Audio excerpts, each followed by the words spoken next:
Bonjour chers téléspectateurs, bonjour chers auditeurs. C'est avec un grand plaisir que nous nous tenons pour une première dans votre émission Entrepreneuriat. Nous avons l'honneur d'accueillir aujourd'hui sur notre plateau M. Amadou Mbodj, plus connu sous le nom de Boga, directeur général MB Business. M. Mbodj, nous les nuyu. Bonjour, chers téléspectateurs, chers auditeurs. Bonjour, monsieur Mbaye. Donc, c'est un réel plaisir de partager ces moments avec vous. J'espère que notre débat sera fructifié par rapport à nos auditeurs qui nous entendent et qu'on pourra en tirer quelque chose de positif. Merci. mbokk yi comme ni leen ko waxee rek yéen a ngi seen émission entrepreneuriat émission boo xamante ne but bi pour toucher képp koo xamante ne yaa ngi bëgg a lancer wu dans l'entrepreneuriat, plus particulièrement jeunesse bi nga xamante ne jàng nañ ba génne am seen i diplôme te xamuñu nu ñuy def pour diplôme yooyu tey amal leen njëriñ, wala sax ki nga xamante ne donte toogul ci banc école waaye am na xalaat bu rafet mu mën a def ba xalaatam boobu jural ko tey dara. tey nag ñu ciy dalal comme ni ma leen waxee monsieur Amadou Mbodj di directeur général MB Business pour dugg ci débat bi, waaye balaa ñu koy tàmbali monsieur Mbodj dañ la doon ñaan rek nga présenté wu ci askan wi pour ñu xam kan mooy Amadou Mbodj, fan la juddoo ak fan la defee enfance am. waaw man maa ngi tudd Amadou Maram Mbodj di doomu Tëngéej, juddoo Tëngéej, yaroo Tëngéej, màggee Tëngéej, jàngee Tëngéej. Tëngéej laa jàngee c'est Maurice Guèye, jaar naa lycée Ablaye Sadji, amee bac lycée LM éducation. Donc après dugg université Cheikh Anta Diop, donc nekk FASEG mooy faculté des sciences économiques et de gestion. fa laa nekk ba licence master 2 en monnaie banque finance. Donc de manière ramassée kooku mooy Amadou Mbodj. Merci beaucoup. comme ni ñu ko déggandoo askan wi ci quelques minutes rek Amadou présenté wu wax na cursus scolaire am, wax na fi ñu jaar, wax na it taxawaayam bi nga xamante ne taxaw na ko ci biir université, maanaam études yi nga xamante ne def na ko études supérieures à l'université Cheikh Anta Diop. tey Amadou moomu moom lañ dalal suñu plateau muy un jeune Rufisquois di koo xamante ne modèle la ci wàllu entrepreneuriat des jeunes, ndax ni mu jàngee bu génne université taxawal na fi boppam. loolu nag mooy biiwu émission bi nga xamante ne tey jii créé nañ ko pour motiver jeunes yi, tirer ci tam leçon boo xamante ne dina servir jeunesse bi. tey Amadou. ñu ngi doon laaj ci ay cadre rek koo xamante ne bëgg na dund entrepreneuriat lan moo war a doon taxawaayam bi nga xamante ne jeune bi nga xamante ne tey jàng na lu mu bon am na toute expérience te am na xam-xam bi. tey boo ko doon digal nan lay def pour lancer wu dans le milieu de l'entrepreneuriat. waaw entrepreneuriat de moom li ci njëkk mooy gëm-gëm quoi, que ça soit quelque chose de conviction lay doon déjà. mooy gëm-gëm bi may wax. il faut nga gëm sa bopp, gëm ne tamit yaa ngi dugg ci loo xam te ni yombul. parce que ñun jusqu'à présent on est à nos débuts. yombul wala foog nga am xaalis pour mën a entreprendre et tout ça, mais pour man le socle de base mooy nga gëm ko.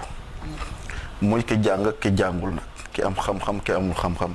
parce que xam-xam jàng moo koy maye. nit mën na am yeneen potentialité yoo xam te ni du exprimer wu ci jàng. du ku jàng ku am ci jàng rek mooy am xam-xam, wala ku jàng rek mooy am potentiel. ku ci nekk ak la yàlla may ak sa fort ak say faiblesse. nit ñoo xam tey boo leen yóbbu école am ngeen di sonal. mais tey jii nii dans d'autres domaines boo demee dañuy exceller boo ko seexee ak ñoom ñu bàyyi la fa. xëy na nag on a eu des parents yu xam jege nañu trop. motiver ñu, accompagner ñu, xam nga avec toute la rigueur qui s'imposait ba mu permettre ñu am benn niveau d'étude bi. mais ce n'est pas parce que am nañ benn niveau d'étude bi rek que ne bon ñu dañu am xam-xam wala ñu ëpp nañu xam-xam wala yu demee noonu. entrepreneuriat nag dafa doon loo xamante ne nii je crois que moment bii nii mooy li nga xamante ne nii ñëpp war nañ koo xalaat, surtout les jeunes. parce que quand on parle de chômage muy gën a critique d'année en année, les diplômés chaque année ñu gën a bëri, loolu yëpp état mënu ko absorber, secteur privé mënu ko absorber. donc man li ma tàmm di wax rek jàng ak wërsëg bokkul. n'est pas dit que boo jàngee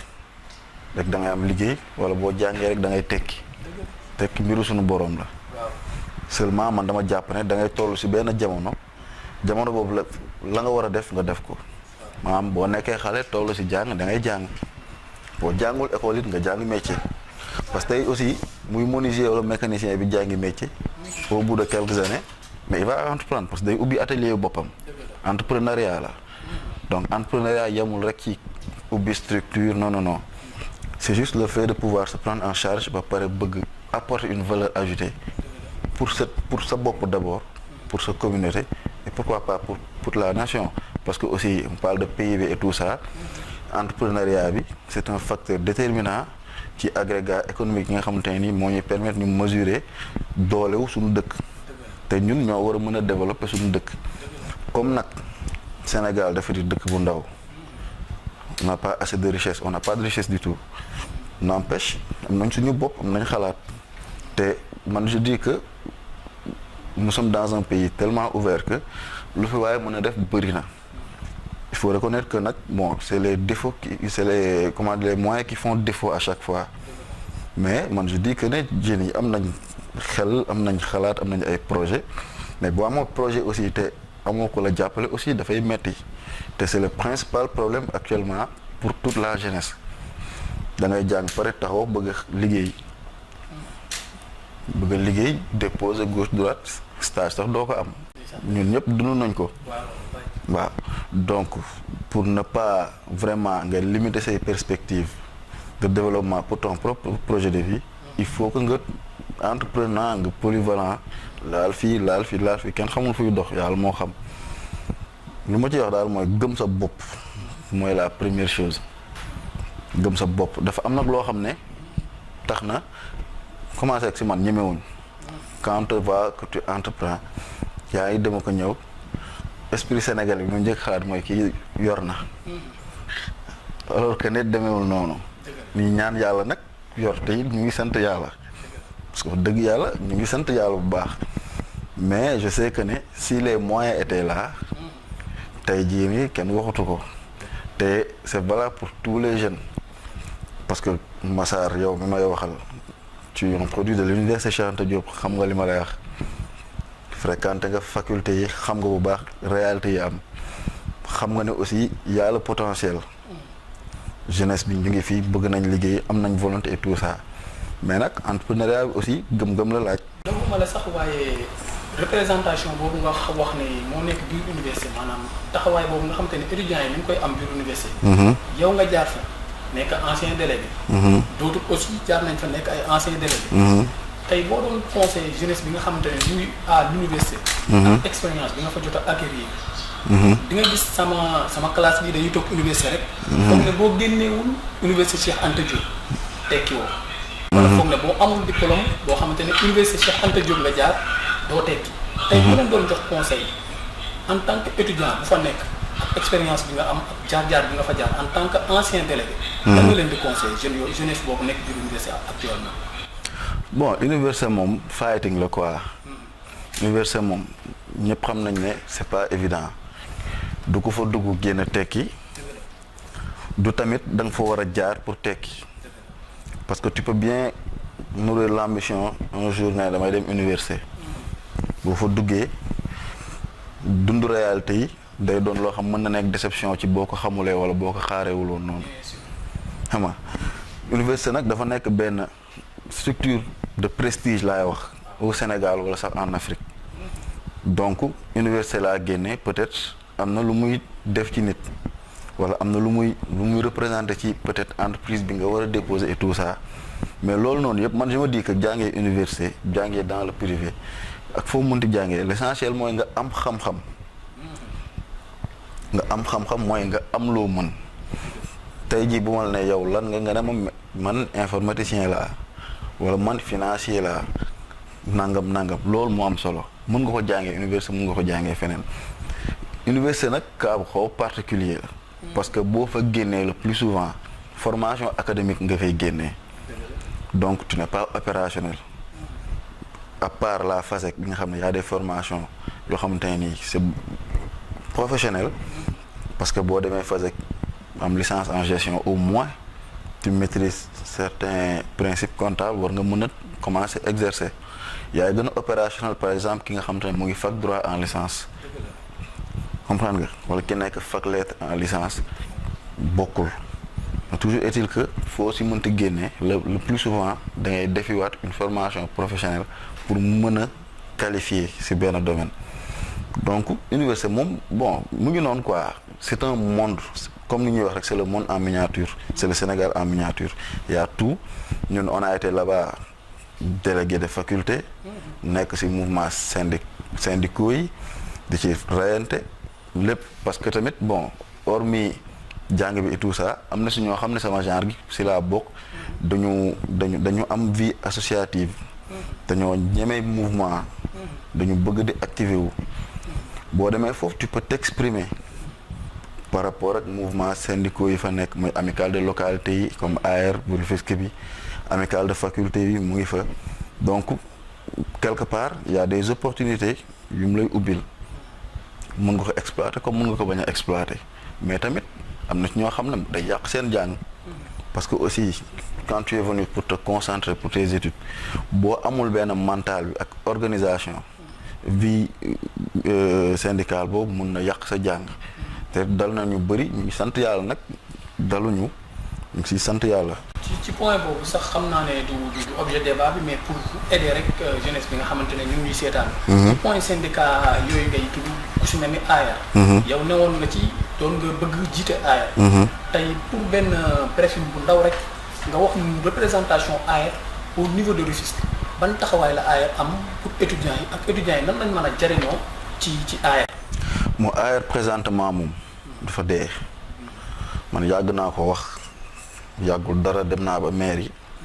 wax leen ko parce que AER tampon la woon pour étudiants yi c'est-à-dire que tey le nouveau bachelier bi jóge Tëngéej ñëw université xam fa dara ñun ñëpp on a vécu l'expérience su amee tey association bu mel ne AER amicale des élèves étudiants de Rufisque kooku tey bu ñëwee dina am ku ko dalal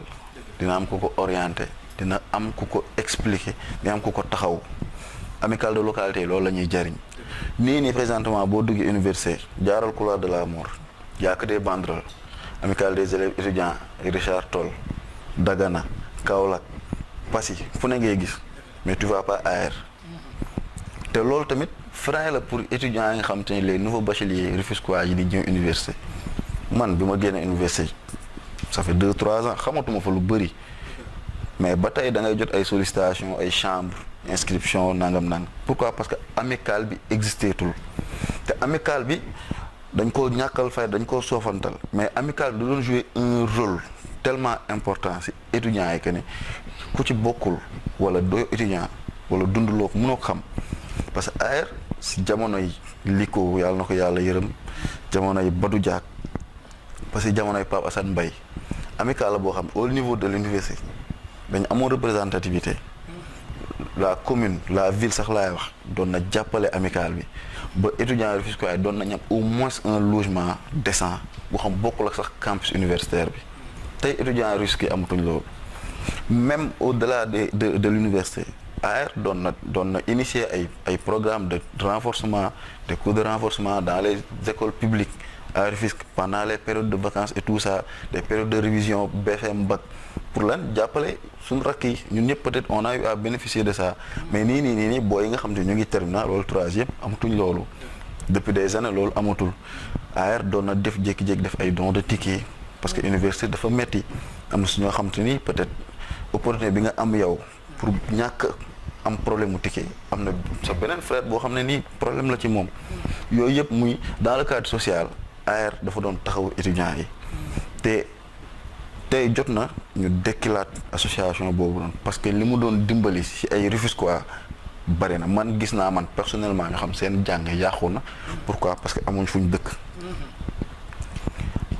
dëkk deuxièmement seeni parents amuñu moyen di leen jox passe chaque jour Dakar Rufisque c'est pas évident ñëpp mënuñu ko am na ci ñoo xam ne am nañ sax la capacité financière pour def Dakar Rufisque la navette mais amuñu potentiel intellectuel bu leen permettre ñu xëy 6 heures du matin Tëngéej jàngi si wàcc balaa nga dugg sa kër 18h 19h parfois 20h wala jàng say cours xëy jàngiwaat. trafic bi tali bi métti na et tout ça man def naa ko en 2e année. ma ñëw ba période examen ma ne fekk campus tëj ma ñibbi 5 jours d' examen du lundi au vendredi may examen lundi ma yeewu 6h mardi mercredi mais vendredi examen wu ma damaa biddanti 11h laa yeewu pour man 6h a jot. parce que tali bi métti na doo am temps pour noppalu yooyu yëpp mu nekk ay contraintes yoo xamante ne nii autorités locales yi surtout war nañ si mën a jàppale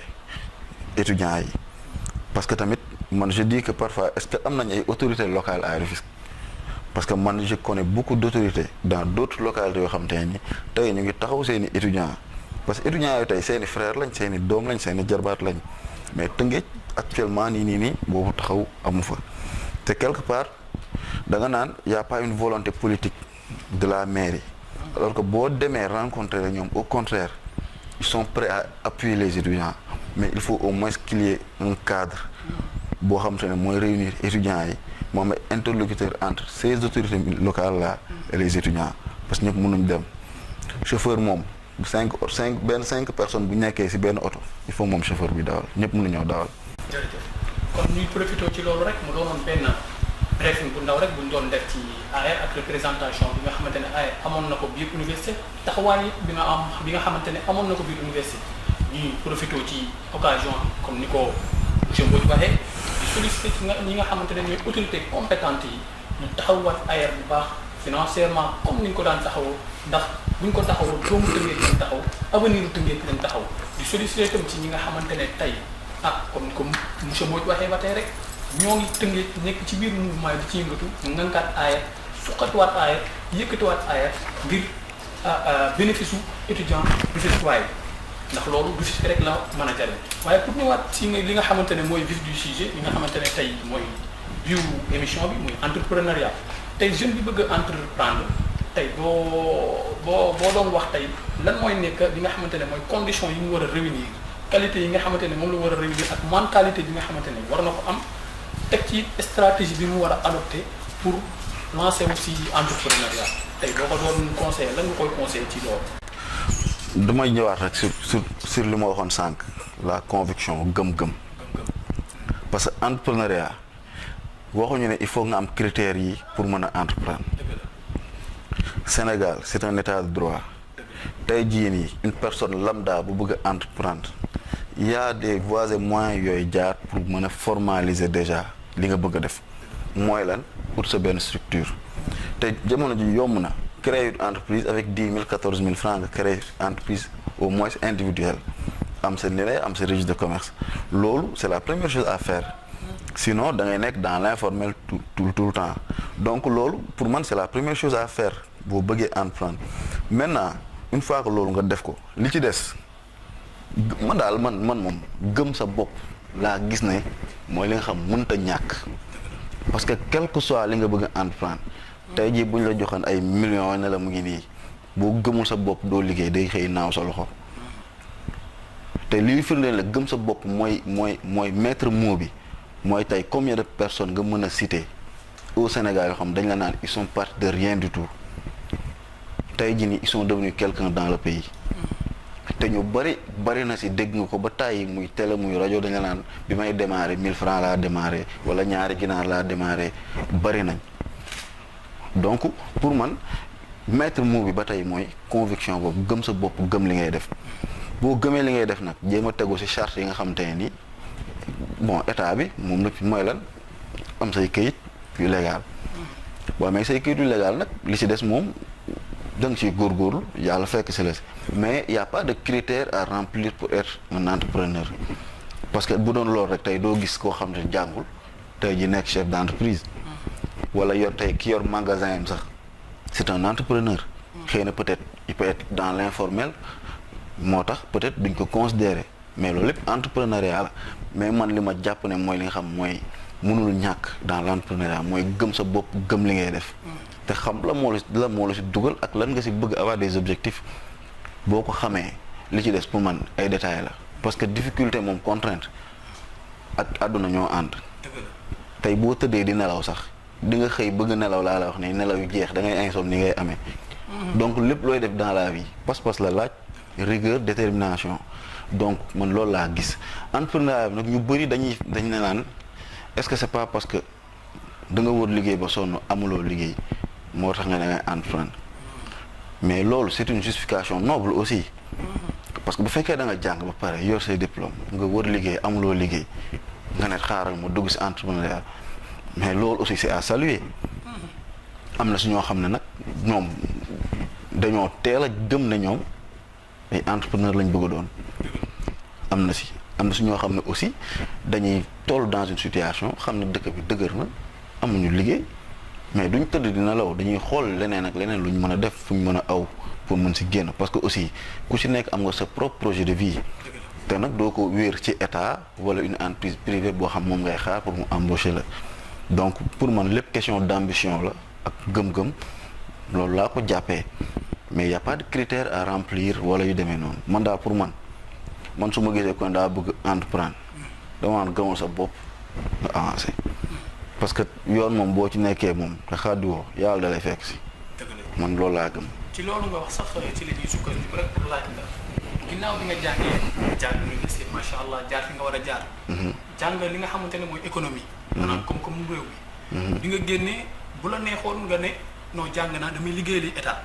parce que condition yooyu peut-être yu bari jàpp nañ ne moo gën a neex. maanaam nga nekk un fonctionnaire d'état moo gën a neex. mais qu'est-ce qui vous a incité lan moo pousse Amadou Mbodj à ce que mu créé fu boppam.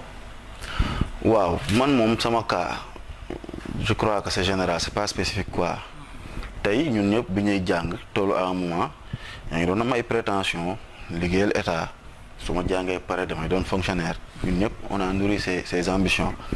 mais nag man moom j'ai compris très tôt que ne ñëpp mënuñ doon fonctionnaire et que man personnellement man li ma bëgg dund je ne crois pas que ne la vie d'un fonctionnaire mën na ma ko permettre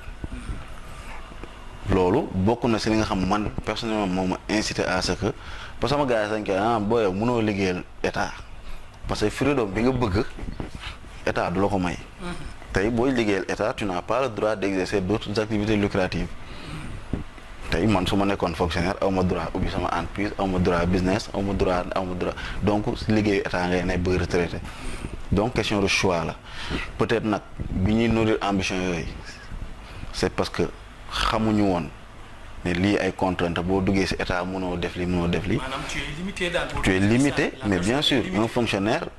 tey jii nii amul prérogative ubbi entreprise am war koo diriger wala war a dugg ci yeneen business tu te consacres à l'état tey jii nii loolu avantage la nekk fonctionnaire mais limite la quelque part avantage mooy tey quand tu es fonctionnaire tu te dis que tu es beaucoup plus en sécurité. Du point de vue de la sécurité sociale médicale et tout ça am na su ñoo xamante ni bon loolu moo leen ciy dugal mais man je me dis que peut-être ku nekk ak sa yoon tamit quoi ku ci nekk y a un destin qui t'attend et que tu peux pas échapper à ce destin là donc c'est pas parce que dama ne du ma liggéeyal état loolu laa mës a gëm moo tax ma dugg ci entrepreneuriat ce n'est pas parce que aussi dama mës a ne damay entreprendre parce que à un moment donné xaw ma woon sax nuñ koy defee mais peut-être j'ai eu une chance boo xam ne ñu bari peut-être amuñu ko j'ai une sœur maa topp ci moom c'est-à-dire que man lépp lu may def dans ma vie ci moom lay aw quoi moo ma teg ci yoon bi ma njëkkee toog bëgg a créer entreprise moom laa ci waxtaanal il y a des années 3-4 ans ci ginnaaw ma ne ko man je crée une entreprise fekk ñuy waxtaan yi ma xam yaa ngi déposé nanga ma ne ko maa ngi déposé mais man hormis ça man sama bopp dama bëgg créer une entreprise quoi moom ma ci looy dox ma ne ko li ma mën a dox bëri na mais dans un premier temps au moins ma créer entreprise nga xam ne lii c'est formellement ko moom c'est une juriste d'affaires mu ne ma noo defal nànk après ñu xool comment on va y aller ensemble donc kooku noonu c'est une opportunité ma am koo xam ne nii jàppale na ma accompagner na ma bien avant sax l'entrepreneuriat tey jii nii même niveau d'étude bi ma am nii su ma ko atteindre ginnaaw yàlla moom la parce que doon naa ko xool je me dis kii jigéen la bi muy am bac maa ngi def 6e 5e ma ne waaye ki mu jigéen mën a am bac man damay am bac. ndeysaan. loolu xam nga chance la amul ci famille yëpp sa référence la daal. sama référence la. macha allah. bi mu amee bac dem université bi mu demee ba bi ñuy def seen cérémonie de remise de diplôme maîtrise boobu maa ngi seconde ou première boobu dama bëggoon bàyyi jàng. ndeysaan. mais bi ma demee ci cérémonie boobu noonu ma gis leen ak seen théologie et tout ça ak mbooloom et tout ça jox na ma motivation encore. waaw. ma ne kii lu mu am man mun naa ko am. nga bañ a bàyyi nga continuer. ndeysaan. pour te dire que ne. àdduna tamit da ngay am référence. dëgg la. da ngay am ci koy roy da ngay am ci koy xool. pour mën a avancer. mu doon aussi koo xam ne jege na ma tellement que lenn lu ma amul lenn lu may dugg loo xam te ne nii waxtaanuma ci ak moom ba ci lii nii émission bii nii bu ma newoon bul ko def du ma ko def. ndeysaan. parce que noonu la ñu mel suñu diggante ma ak moom romb na sax cadre frère et sœur et tout ça chance la ñu bëri amuñu ko mais nag man dama gëm ne dans la vie lépp loo xamante ne nii handicap la yow da nga koy jéem a transformer en avantage. ndeysaan. en atout lépp luy handicap war nga ko mën a jéem a def atout. jël say faiblesse transformé ko en force. waaw loolu mooy mental pour nit mais du ma ne man samay limite fii la yam rek mun ma dépasser fii soo ko defee doo sori foofu man personnellement noonu laay doxee te peut-être loolu moo ma dimbali ba tax lépp lu may dugg daal su ma ko gëmul du ma ci dem su ma ko gëmul du ma ci dox su ma si amee sikki sàkk du ma ci dugg moo tax lépp parfois nag nga dugg ci loo xam moom wax dëgg yàlla da nga ne ba si biir mu metti bëri contrainte da ngay waaye boo ko gëmul sax da ngay bàyyi. parce que àdduna tam moo tëddee noonu mais man dama gëm ne lépp lu waaye di dox rek te gëm ko rek yàlla da ko ciy fekk si quoi. ndeysaan ñuy profité ci loolu rek di leen wax yéen jeunesse bi dégg ngeen kàddu yi nga xamante ni moom la Amadou wax di nga dugg ci mbir dem ba ci biir contrainte yi bari maanaam torof yi bari lool mu metti lool nga bëgg a dem bay xaal waaye dégg ngeen ci ay kàddoom mu ne nit loo dugg lu ne gëm-gëm moo la ciy génne te gëm-gëm bu amut ci nit rek loo songu lu ne doo ko daal kon yéen jeunesse bi yéen la ñuy waxal ak képp koo xamante ne yaa ngi lancé wu dans l'entrepreneuriat maanaam nga bëgg yëkkati si mbiri bopp boo duggee say mbiri bopp ak lu mu metti xamal na sa mbiri bopp la bu baaxee sa bopp la baaxal bu bonee sa bopp la bonal lu mu metti takkal sa ceinture nga chevauché nga xeex pour atteindre say objectifs tey loolu moo may tey Amadou mi nga xamante ne tey invité nañ ko suñu plateau mu dem tey ba toll fii nga xamante ne toll na fi tey ci entrepreneuriat c'est un jeune ne suis pas certes mais qui a beaucoup d'ambition koo xamante ne mën na toog fii waaye mu ngi vision te vision mu ngi feneen foo xamante ne bokkul ak fii maanaam il n'est pas limité conseil boobu nag lay jox yéen jeunesse bi muy gëm-gëm waaye gëm-gëm boo ko amee bu bëgg taxawal sa mbiru bopp da ngay nekk ci loo xamante ne moom la ñuy wax dans le secteur formel comme il l'a si bien dit créer sa entreprise mu nekk dans l'informel dara gënu koo wóore le formel nag buñ ko waxee mooy nga dem uti ji say kii mais yaa registre de commerce bu taxawee nag après li ci des nga bàyyi ko ci loxoy suñu borom tey Amadou bu ñu doon ñëwaat tey ci li nga xamante ne moom nga yëkkati muy tey sa entreprise boobu di MD business entreprise boobu xam naa nag bu fekkee may nga ñu ko rek nga wax ñu dans le cadre général jarul détaillé ci lan lay dox. waaw MD business c'est une entreprise bon je dirais polyvalente boo xamante ne bii nii sama sœur bi ma lay wax ñoo ko bokk moom c'est une juriste d'affaires donc dañuy dox ci consultance que ça soit juridique boo bëggee créer sa entreprise sax dañ lay accompagner dañuy def suivi évaluation de projet donc c'est une entreprise de négoce aussi maanaam dañuy jënd ak jaay comprendre nga consultance juridique dañ koy def voilà donc entreprise MD business c'est pas une entreprise spécialisée dans un seul domaine leen daal laa xam ne pour le moment on peut pas le faire muy transit ak transport à part ces deux secteurs là on est ouvert à toutes sortes d'activités boo xamante ne nii c'est légal et que c'est légitime war nañ see mën a évoluer de manière ramassée noonu daal la ñuy liggéeyee bi ñu commencé ba tey nag bon def nañ fi ay opération marketing consultance bi ñu ngi koy def jënd ak jaay bi ñu ngi koy def ñu ngi ci lépp quoi ñu ngi ci lépp toujours est-il que bon dañuy fexe parce que aussi comme dañuy soog a démarrer on peut pas se focaliser wala limiter wu ci benn domaine. On veut maximiser nos chances de réussite par rapport à ce que nous faisons. te comme li ma la wax rek ñun gëm nañ ne rien n'est impossible que lépp loo dugg ak conviction gëm-gëm da nga ciy dem donc raison pour laquelle ñun dañuy jéem a diversifier wu. On a mené des opérations marketing avec quelques agences de la place. On a eu à faire des suivis évaluations de projets. Am nañ sax ay convention de partenariat ak les écoles privées les instituts de formation privés yi nga xam ñu ngi à Dakar pour un peu aussi gëstu les étudiants yi nga xamante ne ni ils sont dans la nécessité de faire une formation professionnelle mais amuñu les moyens. Temps yi passé on avait initié le forum rufisquois de l'enseignement supérieur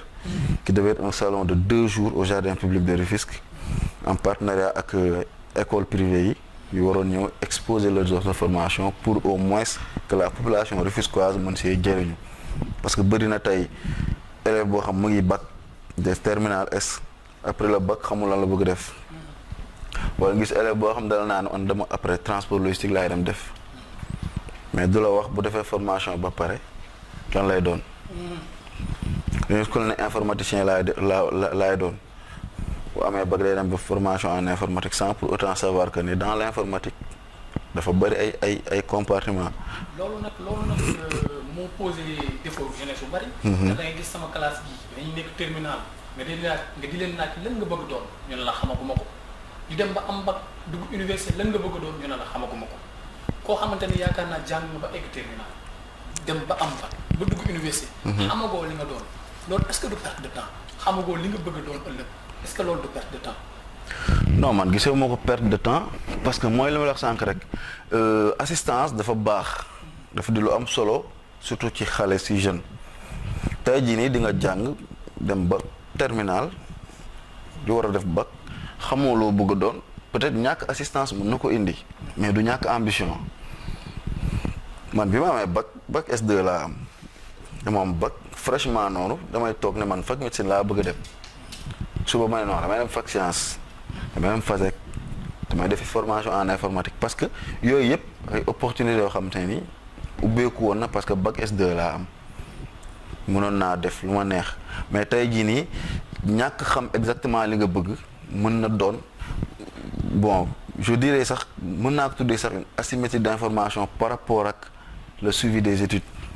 tey jii nii di nga am bac xamoo yan opportunité nga am. loolu peut-être pour ki am moyen la mais aussi di nga soo xam mu ngi def bac am na bac mu ngi dans l'enseignement supérieur mais que amul yenn financièrement aussi amul benn assistance bi mën na doon blocus aussi kooku noonu dafay jàng après espérer tenter les concours gauche droite pour xool après lu si njëkk am lu si njëkk génn mu dem bari na si ñoo xamante ne actuellement ñu ngi jàngale mais loolu dafa nekkoon seen dernier recours parce que jàng nañ ba pare ñu yegg seen diplôme mais mënuñu toog di chemin et que aussi il faut pas oublier que on est dans un pays social tey jii nii dans un ménage sénégalais benn nit mooy liggéey war a supporter le poids de toute une famille yow aussi doo nekk un jeune say parents investir si yow nga def 20-25 ans dans les bancs jàng ba pare toog tëdd sa kër di nelaw di nga loo def donc am na si ñoo xam ne dina leen dugal ñuy def ay concours am ñoo xam nag dañ koy def parce que dañ koo bëgg dañu su ko xam day jàng ne la man préfet laa bëgg doon ku xam nga teel na xam fi mu jëm mais il va se donner les moyens pour nekk préfet à côté am na koo xam même ambition yi la am mais amul tey par exemple imagine nga ñëw ba seconde lycée seconde première terminale nga ñëw am ay difficultés familiales socialement mënatoo tenir ba yàlla def nga génn école publique dal nañu bëri mais soo amul ko la dimbali fayal la ku comprendre ne am nga volonté mais que am na ay difficultés yoo xam ne ñoo la retenir ba mu fayal la nga dem jàngi pour am bac pour mën a dugg université wala mu mën la ko ne fayal nga def sa formation professionnelle mais kooku noonu da nga koy ñàkk te loolu peut-être c'est pas de sa propre volonté xëy na àdduna moo il est victime peut-être de sa famille wala de sa communauté parce que ñëpp amuñu les moyens pour def li ñu bëgg a def wala yegg fi ñu bëgg a yegg toujours foofu donc mental bi mooy ñëwaat ba tey conviction gëm-gëm bi mooy ñëwaat mais ki nga xam day jàng booy jàng moom logiquement war nga ne lii laa bëgg doon wala lii laa bëgg def mais dafa am koo xam day conscient ci situation xam ne moom am na potentiel am bac S1 sax mu leer ko ne mën na def une formation en aviation nekk pilote mais mu xam ne derrière ay parents amuñu luñ ko fayalee loolu kooku nu muy def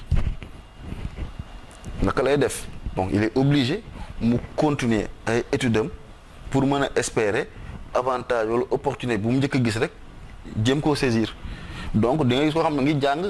ne la xawma lu may def parce que mu ngi xalaat derrière tamit moyens yi mu laaj pour mu mën a yegg fi mu bëgg yegg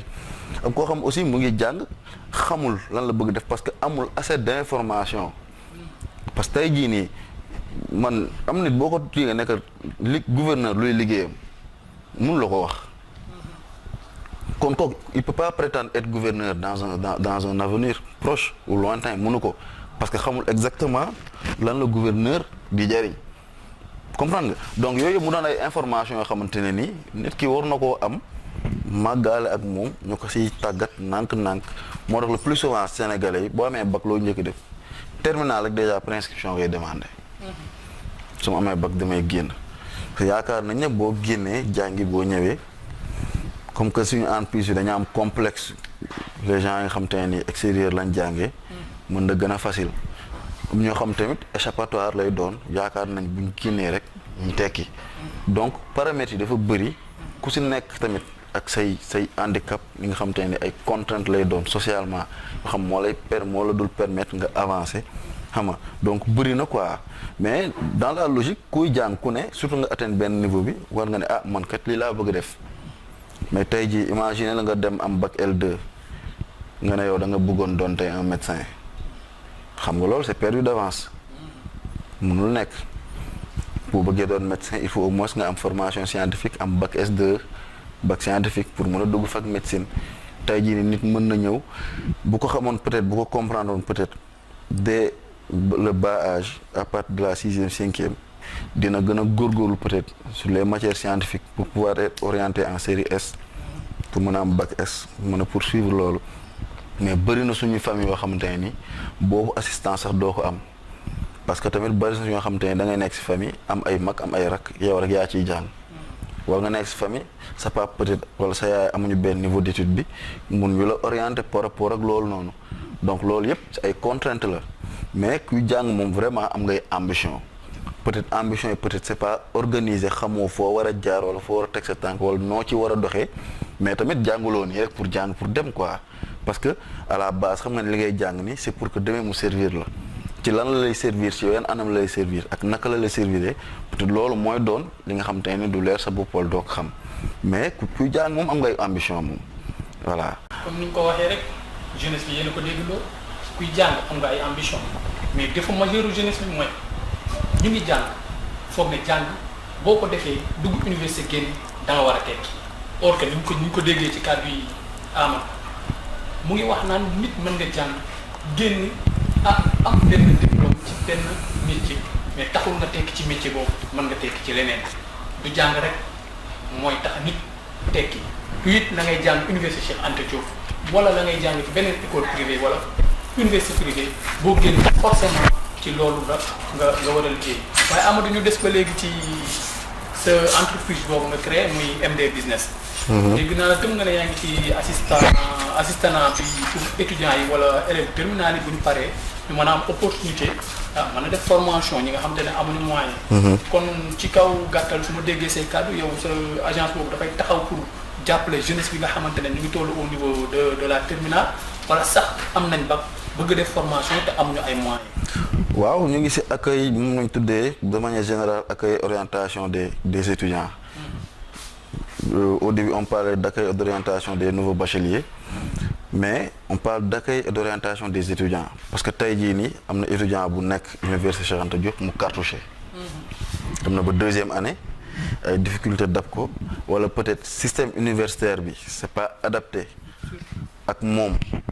rythme wala ay capacité ba tax na mënu fa évoluer kooku tey jii su amee formation professionnelle dafay jël comme les moyens font défaut nag le plus souvent on est là pour tout le monde moo tax on parle plus des nouveaux bacheliers mais on parle des étudiants de manière générale yàgg nañ ci nag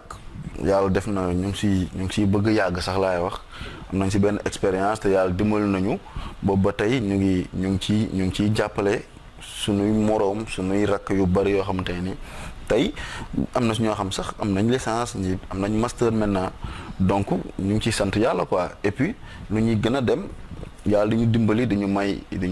ay perspectives dañu may ay avantages par rapport ak écoles yi parce que écoles yi bokkuñu niveau de formation yi bokkuñu coût de scolarité yi bokkuñu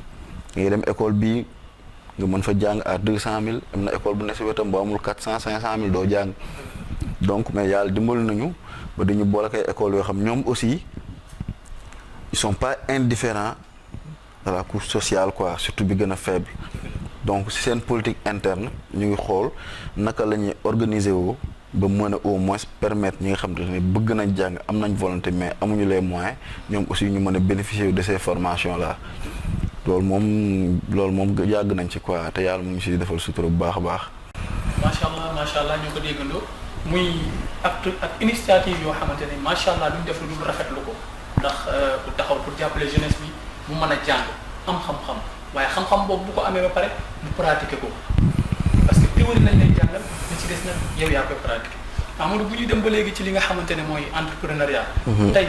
boo nu doon wax yan avantage moo am ci entrepreneuriat bi jeunesse bi mën a xam yan avantage ñoo nekk ci entrepreneuriat waaye loo gis tu ne amee avantage it dina am ay inconvénients. tey boo ñu doon wax lan mooy avantage entrepreneuriat ak lan mooy inconvénients tey lan ngay conseiller jeunesse bi ci plan boobu. bon avantage yi moom je dirais que bari na.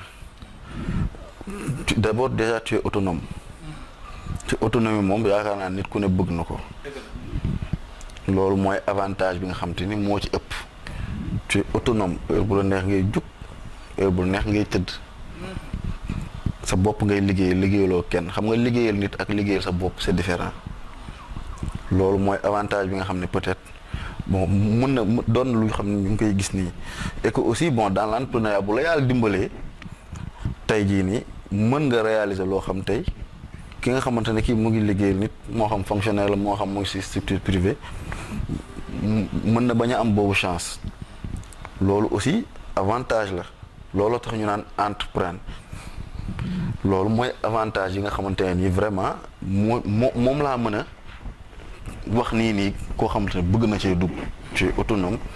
comprendre nga di nga mën a gérer sa bopp di nga mën a dugg génn mën nga xëy dal ci loo xamante ne ni salarié mënu ko am comprendre nga loolu moom def naa ne mooy li gën a palpable lu ñu mën a partager ak nit c'est une réalité inconvénients yi tamit noonu la bëree parce que bu ma la nee heure bu la neex ngay tëdd mën nga mais tamit noonu ngay tolloo moment boo xamante ne ni engagé wu ci loo xamante ne ni doo sañ a nelaw. boo toppee avantage yi trop tit avantage bi mën na nekk inconvénient parce que tey jii nii bu fekkente ne da ngay liggéeyal sa bopp mën nga tëdd heure bu la neex mën nga yeew heure bu la neex du dëgg waaw mais mooy inconvénient bi c'est-à-dire que ni mu neexee noonu la méttee laa bëgg a wax parce que tey jii nii ni mu neexee mooy que ne da ngay liggéeyal sa bopp tu es autonome ni mu méttee mooy que ne tu prends le risque surtout tu prends le risque tey jii nii le salarié moo xam fonctionnaire la moo xam il est dans le privé day xëy liggéey wàcc xam na ne weer bu dee dina toucher son salaire mais yow en tant qu'entrepreneur mën nga toog 3 4 5 6 mois doo gis dara c'est le risque à prendre ñu bari nag loolu tax na sax ñemewuñu ko et puis tey jii nii dëkk bi toll na foo xam te ni boo nee entrepreneur nga wala ubbi nga sa entreprise bu fa amul moyen doo liggéey bari na si entreprise yoo xam dafa exister que de nom sunu genre yi mais liggéeyuñ parce que am nañ volonté bi am nañ lépp mais les moyens sont pas là te dëkk bi aussi bon yaa ma gën a xam li fi xew quoi boo ci bëggee génn moom fighting la chaque jour mais nag inconvénients yi moom du lenn lu dul risque yooyu noonu risque yooyu moo ci gën a sonn. c'est à éviter. Bon c'est à je dirais pas à éviter mais à combattre. pourquoi ma ne c'est pas à éviter mooy que mbir loo xam mënoo ko éviter mënoo ko daw parce que milieu bi moo demee noonu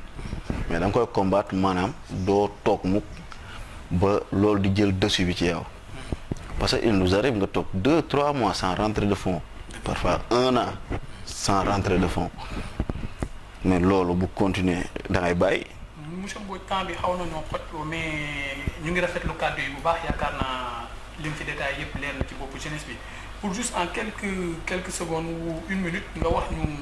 nit ku nekk jeune bu nekk ci entrepreneuriat nan la mën a def pour assurer pérennité société bi mu créé nan la mën a def pour société ba mu créé mu bañ a dee en quelques minutes rek nga résumé ñu loolu. bon société moom boo créé bañ mu dee moom li ma wax fighting rek. parce que li la motiver ba nga créer société bi peut-être c'est différent ak réalité yi ngay dund après mais jàpp naa ne boo ko gëmee di fighting di xeex chaque jour ah am fooy teg sa tànk ba pare am rigueur ci li ngay def ba pare di liggéey aussi sérieusement surtout parce que entrepreneuriat c'est vrai entrepreneur yi bëri nañ mais aussi am na ñoo xam ne ni tamit si tu n'es pas sérieux munoo avancer tey jii du ma séq ak yow contrat lii ñu moo war a respecter sama part de marché respecté wu ma ko yow xaw ma kan ak kan nga xam koo ma war a mën a booleel wala koo xam ne maa ngi jëflanteeg moom ñu dem ba ci biir yow nga xam ne maa ngi jëflanteeg diw mais su ma jubul da nga naan carrément kii ne mais c'est pas la peine jarul ngay jëflanteeg moom donc il faut être sérieux il faut être rigoureux et que vraiment gëm sa bopp encore une fois fighting combattre yàlla fekk ci la si waaw. téléspectateurs yaakaar naa ne ñoo ko bokk déggandoo li nga xamante ne Amadou wax na ko ci entrepreneuriat ak li nga xamante ne wax na ko tam ci jeunesse bi pour ñu mën a assurer la pérennité de leur entreprise maanaam créer entreprise neex na wax nañ ko mën nga ko formaliser mu formaliser wu nga dem ci agriculture ba mu taxaw waaye lan mooy def entreprise bi à ce que mu survivre mu supporter poids bi nga xamante ne moom lañ ko teg yëpp conditions sociales yeeg lépp ba entreprise boobu mën a dox màgg ba pare des di juddu parce que bari na jeunesse jeunes yoo xamante ne créé nañ dem ba ci biir seen entreprise fay dégg nañ ko ci cadre yu amal sérieux mooy tax entreprise avancé rigueur mooy tax entreprise avancé rigueur mooy tax li nga xamante ne entreprise mooy avancé tey monsieur Amadou bu ñu doon wax question bi nga xamante ne mooy moo mujj si suñu émission ndax yow envisager nga dugg ci milieu politique wala ndax yaa ngi ci milieu politique actuellement. laaj nga lu diis nag politique moom. waaw bon politique moom. waaw je dirais que ñoo ngi si. parce que man personnellement j'aime la politique. parce que y a un professeur qui nous disait que si tu fais pas de la politique on le fera pour toi. dëgg la. du dëgg. et que ñun naturellement dañ mës a dox ci loo xam day jëmale kanam suñuy semblable quoi. te politique lan la c'est l'art de gérer la cité. te ñun ci la ñuy dox. donc la politique politicienne bii ngi gis tey nga may laaj wala c'est-à-dire que loolu laa bëgg xam quoi. non bu ma waxee la politique c'est dans le cadre général mais ñëpp dañu jàpp ne politique boo ko waxee rek mooy lu salte la politique politicienne mais Amadou en tant que citoyen sénégalais Amadou en tant que doomu Tëngéej. ndax Amadou il est dans la politique wala envisagé na dugg ci dégg nañ ko say kàddu yaa ngi ci. quand je parle de politique waxuma nag politique politicienne. mais de la politique pour mieux gérer la cité pour amal njëriñ social. loolu moom je crois que ne ñu ngi si te duñ si jóg ñu ngi ñaan yàlla gën ñu may doole sax bu ñu mënee côté boobu aussi entreprendre suñuy mbir bopp. parce que aussi politique boobu aussi c'est de l'entrepreneuriat du dëgg. donc ñu ngi si dëgg yàlla ñu ngi si te bëgg nañ cee def loo xamante ne ni dana tax tey jii nii politiciens yi ñuy dégg tey ñu nit ñu dégg ñu ci yooyu. ci kaw kàddu yooyu tey def ci loo xamante ne politiciens yi ñuy dégg tey yow it dinañ la dégg foofu tey lan mooy vision Amadou ci milieu politique lan mooy ay objectif am fan la bëgg a atteindre tey ci milieu politique bi. ma xam nga ma ñor si politique man boo gisee ma j'aime la politique c'est parce que gis naa ne niveau social suñu dëkk il faut que mu am ñu relever la barre te loolu mënoo koo def te doxaloo ci politique tey jii nii man bokkuma si ñi nga xam te ni c'est-à-dire dañuy ŋàññe wala xas politicien xamul tax parce que man je me dis que à la personne par exemple de Macky Sall Idi ku mun doon à la base seen ambition moo nekkoon gérer la cité ba pare am luñ ci yokk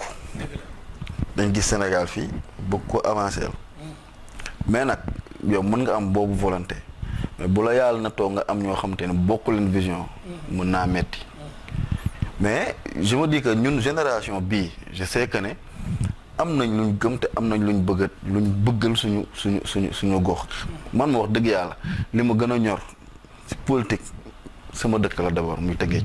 ci kaw loolu tey ñu lay poser benn question boo xamante ne xaw na délicat tuuti. wala doy waar tey Amadou fan la visé Amadou mairie la visé assemblée wala fan.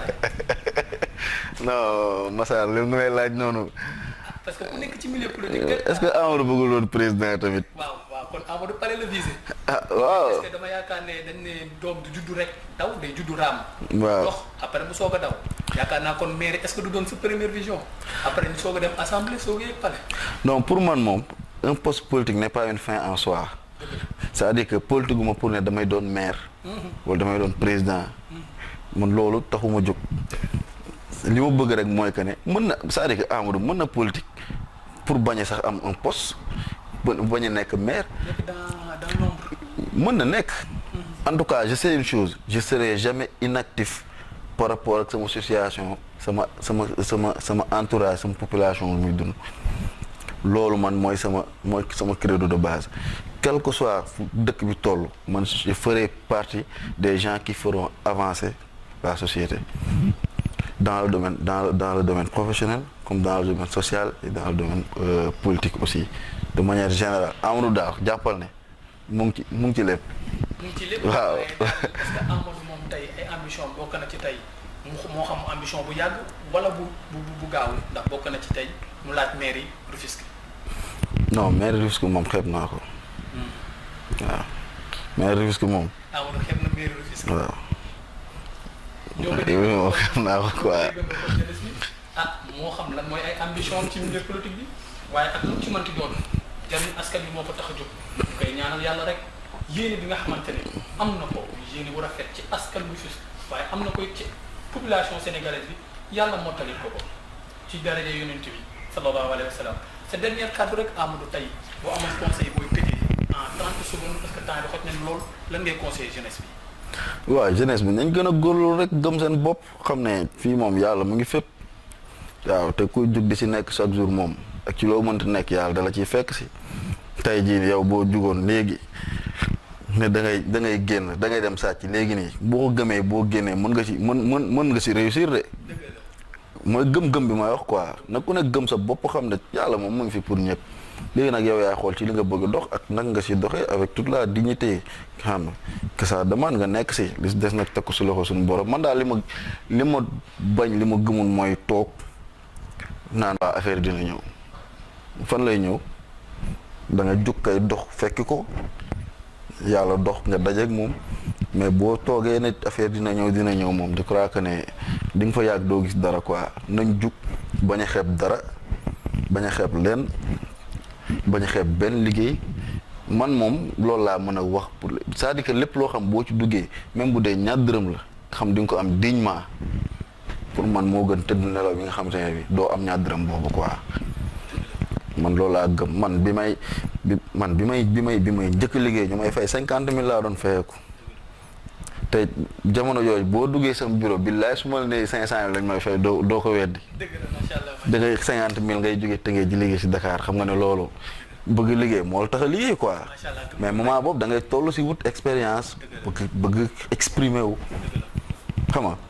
ñaan yàlla mu fekk si la si nga améliorer wu évoluer wu progresser xam nga mais boo toogee benn place ne waaw da ngay xaar mbir yi ñëw tamit day gën a metti quoi. dëgg la ñoo ko déggandoo mbokk yi comme ni ko Amadou waxee rek toog benn place moo bon